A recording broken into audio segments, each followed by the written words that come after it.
Мен Улуттук коопсуздук мамлекеттик комитетинин жарым жылдык коллегиясын азыр өткүзүп келдим. Бүгүн эртең менен саат 9-дан баштап 2-ге чейин ошо коллегиядан өткүзүп келдим. Мына мен бир эле нерсени жыйынтыкта айтып коеюн, башка цифраларды айтпастан. Былтыр биз 2023 жылдын аягында 3 жылдын ичинде 120 миллиард 3 жылда топтодук деп сүйүнгөнбүз. Ал эми быйылкы 2024-түн 6 айлыгында 70 миллиард сом акча топтоп койдук. 6 эле айдын ичинде. Мына бул деген канчалык чоң акчалар. Бул деген мындай акчаны топтоп элге берип, элдин казынасына түшүрүү тарыхта болгон эмес. Болушу кыйын дагы мындан ары. Мына 6 айда 70 миллиард деген акчаны түшүрүп койдук. Эми дагы 6 айда дагы ушунча түшүрө турган болсок, значит 1 жылда эле биз мына 3 жылдык иштеген нерсени топтоп коет экенбиз. Демек, мамлекет өз өнүгүү жолунда. Канчалаган социалдык объекттер курулуп атат, жолдор курулуп атат. Мына Кытай, Кыргыз, Өзбекстан темир жолу башталып атат.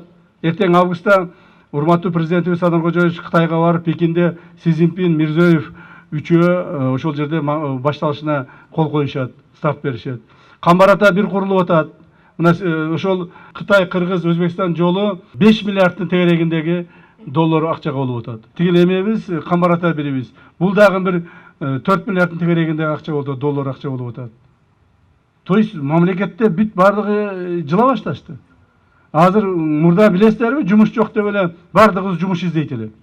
Азыр жумуш көп, рабочийлер жок болуп калды. Иштеген адам жок болуп калды.